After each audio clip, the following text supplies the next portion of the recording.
자, 그리고 저희가 이렇게 전해드리는 투자 정보는 여러분들께 도움을 드리기 위한 참고 자료입니다.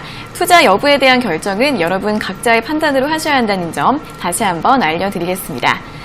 자, 이어서는 이제 1차로 유튜브 댓글 상담을 진행을 해보도록 하겠습니다. 첫 번째 종목은 AP 시스템인데요. 매수가는 25,900원에 비중은 16%라고 하십니다.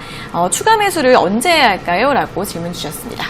네, 지금 25,000원대 매수하셨고 지금 주가가 상당히 많이 떨어져 있어요.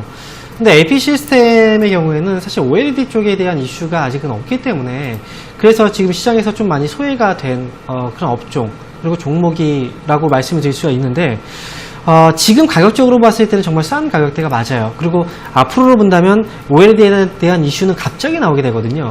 근데 OLED에 대한 투자 소식이 사실 지금 삼성이라든지 LG 쪽에서 나와야 되는데 지금 이제 코로나19로 인해서 국내에도 분위기가 좀 좋지 않고 그 다음에 기업들이 투자를 원활하게 할 수 있는 그런 시기는 아니에요. 시간적인 부분을 투자를 하게 된다면 충분히 좋은 결과가 나올 수 있는 기업이고요.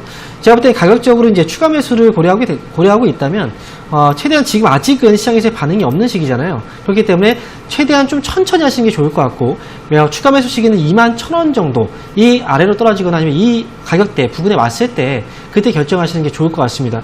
비중은 현재 16% 정도 비중이시기 때문에 채우게 되신다면 앞으로 한 30%까지는 가능해요. 그런데 이걸 한 번에 매수하지 마시고 분할로 천천히 매수하시면 좋을 것 같습니다.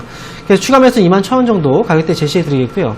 목표 주가는 위쪽으로 35,000원 정도는 충분히 바라볼 수 있어요. 그리고 나중에 투자 소식이 들린다면 그 이상까지 바라볼 수 있기 때문에 이건 단계적으로 높여가실 필요가 있습니다. 그래서 현재는 35,000원까지 제시해 드리도록 하겠습니다. 네, 추가 매수는 21,000원 이하에서만 천천히 분할로 해보시면 좋을 것 같고요. 목표 주가는 35,000원으로 제시해 드렸습니다. 자, 다음 종목은 KB금융인데요. KB금융은 4,500원에 매수하셨고 비중은 10%라고 하십니다.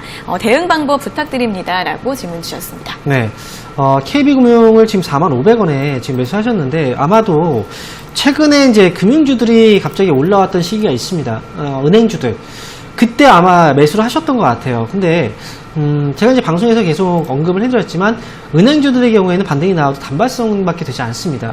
그리고 은행주들은 매매를 할 때 우리가 매매를 할 때 매수로서는 좀 대응하기 좀 힘든 시기이기 때문에 그래서 매수는 하지 말라고 많이 말씀드렸거든요. 그런데 이제 최근에 올라왔을 때 매수하셔서 이 부분이 좀 안타깝긴 하네요. 어쨌든 지금 금융주들은 상당 기간은 좀 더 지켜봐야 되는 시기예요. 지금은 추가 떨어졌다고 해서 추가 매수를 하실 필요는 없고요.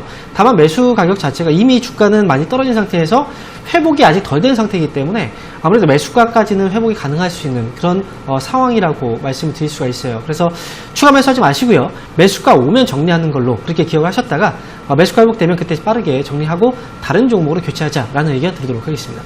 네, 매수가까지 회복 가능하니까요. 추가 매수 없이 보유하셨다가 매수가에서 매도하시면 될 것 같습니다. 자, 다음 종목은 신일전자입니다. 신일전자는 1,925원에 매수하셨고 비중은 15%라고 하시는데 손절을 얼마 해야 할까요? 라고 질문 주셨습니다. 네, 신일전자도 주가가 상당히 좀 많이 떨어져 있네요. 네. 사실 신일전자의 경우에는 여러 가지 이제 재료들이라고 해야 되나요? 테마성으로 움직이는 그런 모습들도 많이 나오거든요. 예를 들어서 이제 그 신일전자는 공기청정기를 또 생산하고 있고 그렇기 때문에 이제 미세먼지 테마주로 또 엮이기도 하고요. 그리고 여름철에는 이제 선풍기라든지 에어컨 이쪽 이제 냉방기 쪽에 대한 어떤 이슈 때문에 또 오르기도 합니다. 근데 지금은 이제 그 전에 4월달에 주가 시세가 나오고 나서 상당 기간 동안에 이제 시세가 좀 나오지 않고 있거든요.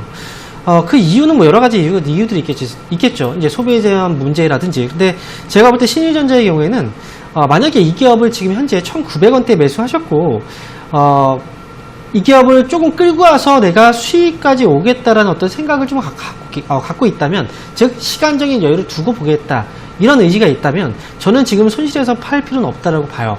주가가 다시 한번 올라갈 거고 회복이 될 거예요. 그래서 이 기업은 차라리 지금 시기에는 이제 손절하지 마시고 차라리 밑으로 주가가 좀 떨어져서 가격적인 메리트가 좀 생겼을 때 그때를 추가 매수 시점으로 보는 게 어떨까라는 생각이 들거든요. 그래서 만약에 이 기업이 추가 조정이 나와서 1,600원 아래 정도로 내려오게 된다면 차라리 그때 추가 매수해서 평단가를 좀 낮춘 전략도 괜찮을 것 같습니다. 목표 주가의 경우에는 이 기업은 그래도 2,300원 정도까지는 충분히 바라볼 수 있어요. 그래서 이 기업은 목표 주가는 2,300원까지 제시해 드리도록 하겠습니다. 네, 손절하지 마시고 1,600원 아래에서 추가 매수하는 전략 추천드렸고요. 목표가는 2,300원으로 잡아드렸습니다. 자, 다음 종목은 현대차인데요. 현대차는 16만 3천원에 매수하셨고 비중은 40%라고 하십니다. 어떻게 대응해야 할까요? 라고 댓글 달아주셨습니다. 네. 현대차를 지금 16만 3천원에 지금 매수를 하셨고, 그리고 지금 현재 비중이 40%. 참 좀 안타까워요. 지금 현대차 주가가 많이 올라왔는데 사실 상담을 요청하시는 분들의 단가가 거의 고점에서 매수하신 분들이 상당히 많거든요. 현대차 같은 경우에는 그동안에 이제 제가 방송에서도 많이 언급을 해드렸는데, 이 기업 같은 경우에는 13만 5천 원을 넘어갔을 때부터 이제 13만 5천 원에서 14만 원이죠. 거의 이 정도 가격을 넘어섰을 때부터는 사실 이제 밸류에이션 상으로는 이제 고평가 구간에 위치해 있는 상태였어요. 결국은 시장을 끌어올리기 위해서 이제 시총 상위주들을 올리다 보니까 현대차를 좀 더 끌어올렸던 그런 분위기가 있었거든요. 지금으로서는 현대차 당장에 팔 필요는 없습니다. 시장 분위기가 다시 한번 위쪽으로 방향을 잡아주면 결국은 시총 상위주들을 다시 한번 끌어올릴 수도 있거든요. 그래서 현대차 같은 경우에는 그런 의미에서 한번 기대는 해볼 수 있다. 그래서 지금은 가격적인 대응이 좀 필요한 가격대라고 생각이 들고요. 이 기업 같은 경우는 15만 5천 원 정도까지만 손절가 일단 잡아두시고, 그리고 반등이 나오게 된다면 저는 너무 길게 가져가실 필요는 없다고 봐요. 저는 17만 5천 원 정도까지 목표 주가 보시면 좋으니까 현대차는 정해드린 이 가격대로만 전략 잘 세우시기 바라겠습니다. 자, 이어서는 다시 한번 유튜브 댓글 상담으로 넘어가 보도록 하겠습니다. 첫 번째 종목은 부광약품인데요. 매수가가 39,900원에 비중은 15%라고 하십니다. 제 종목만 답답하네요. 라고 질문 주셨습니다. 네. 부광약품이 답답한 기업은 아니죠. 지금 보면 다른 종목들, 앞에서 상담했던 종목들을 보면 정말 답답한 종목들이 많이 있었어요. 근데 부광약품 같은 경우에는 지금 39,000원대 매수를 하셨고, 매수하고 나서 아마 지금 왔다 갔다 움직이지 않았을 거예요. 그리고 제약주인데도 불구하고 다른 종목들은 시세가 나는 종목들도 있는데 이 종목은 왜 안 날까? 근데 이 기업 같은 경우에는 이미 이 3월달부터 해서 시세가 한번 나왔던 종목이거든요. 그렇기 때문에 시세가 한번 나오면 결국은 조정이 나오게 되어 있어요. 모든 종목들이 다 그렇습니다. 그래서 조정을 받는 시기에서 아직 올라가지 않은 그런 시기였던 거죠. 부광약품은 가지고 가는 게 맞고요. 조만간 아마 시세가 또 나오지 않을까 생각을 해요. 제가 볼 때는 45,000원 정도까지 목표 주가 보시면 좋을 것 같으니까 보유 의견 드리도록 하겠습니다. 네, 부광약품은 보유 의견 제시해드렸고요. 현재 코스닥 지수의 낙폭이 더 확대가 되면서 현재 800선이 깨졌다는 소식을 전해드리겠습니다. 현재 2.8%까지 낙폭을 키우면서 759선에서 움직임을 보여주고 있는데요. 오늘 외국인과 기관이 동반으로 매물을 팔고 있습니다. 특히 외국인의 매도 굉장히 강한데 1,600억 원 이상 매도하고 있다는 점 함께 체크해보시면 좋을 것 같습니다. 자, 이어서는 다시 한번 댓글 상담으로 넘어와서 모트렉스 보도록 하겠습니다. 모트렉스는 3,910원에 매수하셨고 비중이 10%이신데 추가 매수해도 될까요? 라고 질문 주셨습니다. 네, 3,910원에 매수하셨으면 역시 최근이죠. 최근에 주가가 좀 떨어지기 전. 일단 지금 모트렉스 같은 경우에는 제가 볼 땐 추가 매수에 대한 시점을 지금 논하기는 조금 이르지 않을까 생각을 하거든요. 그리고 지금 보시면 이제 자동차와 관련된 이제 부품주들의 주가가 움직일 때 이 모트렉스의 그 탄력 자체는 어찌 보면 이제 소외를 좀 받은 부분이 있어요. 그래서 제가 볼 때는 이 기업은 여기서 추가적인 물량을 더 늘리실 필요는 없다라고 보고 있고요. 이 기업은 지금 현재로서는 3,500원 정도가 넘어가면 3,900원대 매수하셨으면 매수 가격이 상당히 높은데 제가 볼 때는 목표 주가를 좀 낮출 필요는 있어요. 제가 볼 때 3,500원 넘어갔을 때 그때는 좀 정리를 해보자 라는 의견 드리도록 하겠고요. 추가 매수는 아직은 하지 말자라는 의견 드리도록 하겠습니다. 네, 추가 매수는 하지 마시고요. 3,500원쯤에서 정리하시는 게 나을 것 같다라는 의견 드렸습니다. 자, 다음 종목은 현대엘리베이입니다. 현대엘리베이는 67,000원에 매수하셨고 비중은 30%이신데 손절할까요? 추가 매수할까요? 라고 질문 주셨습니다. 네. 67,000원대 매수를 하셨으면 사실 현대엘리베이를 고점에서 물리신 분들이 상당히 많거든요. 근데 현대엘리베이는 제가 이제 과거에도 말씀을 좀 드리긴 했지만 과거 주가가 계속 움직였을 때는 결국은 남북 경협주로서 많이 움직였던 기업이에요.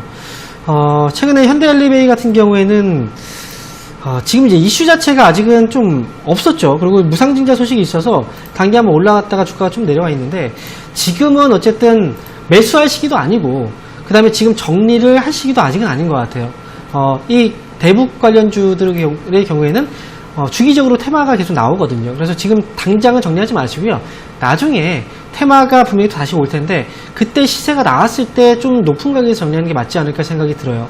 그래서 매수가는 지금 높으시지만 지금 시장 빠지면서 대부분의 종목들이 다 빠지고 있거든요. 이것 같은 경우에는 최소한 5만원 정도까지 일단 보셨다가요. 5만원 부근에 왔을 때 정리를 할지를 결정을 하시는 게 좋을 것 같아요. 그래서 보유 의견 드리도록 하겠습니다. 네, 지금 손절하지 마시고 5만 원까지 보유해 보시라는 의견 드렸으니까요. 잘 참고해 보시면 좋을 것 같습니다. 자, 오늘 상담은 이렇게 현대 엘리베이까지 모두 마무리를 해보도록 하겠습니다. 오늘 상담받지 못하신 분들은 내일 다시 한 번 더 연락 주시면 될 것 같습니다. 자, 오늘도 친절한 상담 잘 들었습니다. 전문가님 고맙습니다. 감사합니다.